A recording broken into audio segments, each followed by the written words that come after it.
Students, now let's do the exercise 3.5 of chapter number 3. Question number 1 is, which of the following statements are true? The first statement is, if a number is divisible by 3, then it must be divisible by 9. No, this statement is false. Since the number 6 is divisible by 3 but not divisible by 9, isn't it? Like 6 you can take any other number. The number 12 as well. 12 is divisible by 3 but not divisible by 9. So this statement is false. Now the second statement is exactly opposite to the first one. What the second statement says? If a number is divisible by 9, then it must be divisible by 3. Yes, this statement is true. Why? Because 3 is a factor of 9. And we know that if a number is divisible by another number, then it always divisible by the factor of that number. That is why this statement is true. Third statement is, if a number is divisible by 18, then it is divisible by both 3 and 6. No, this one is again false.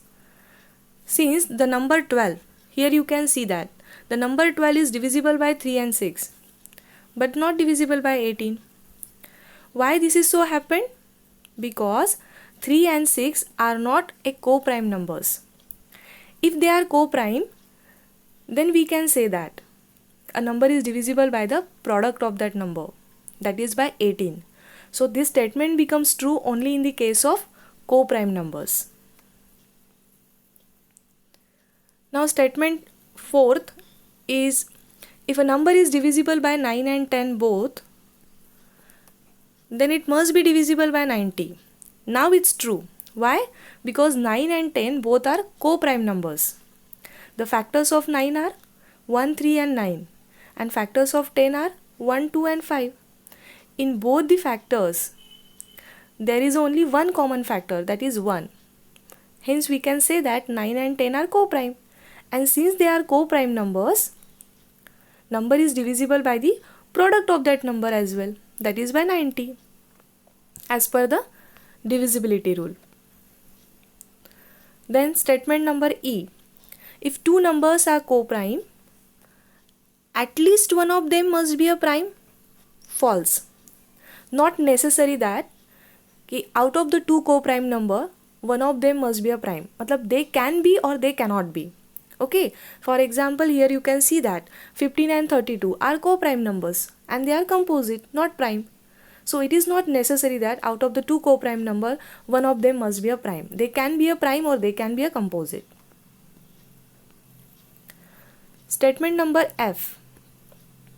All numbers which are divisible by 4 must also be divisible by 8. No, this is false.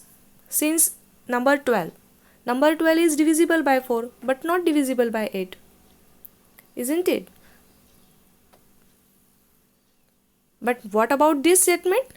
Because this statement is exactly opposite to the latest one. Now what this statement says?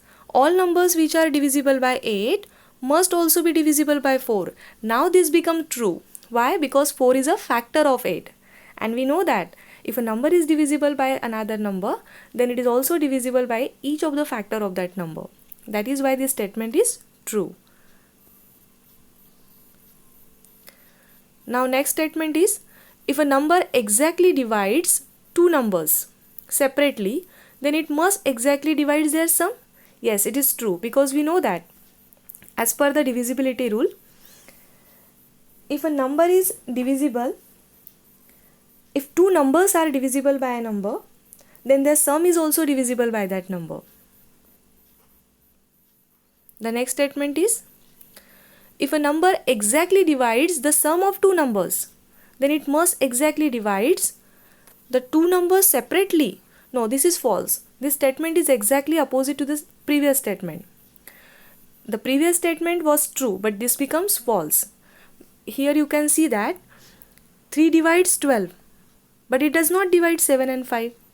7 plus 5 comes 12, isn't it? So 3 divides the sum, that is 12, but 3 does not divide individually the two numbers, that is 7 and 5. So what is the actual divisibility rule? If two numbers are divisible by a number, then their sum is also divisible by that number. but the opposite or reverse of that statement is not true.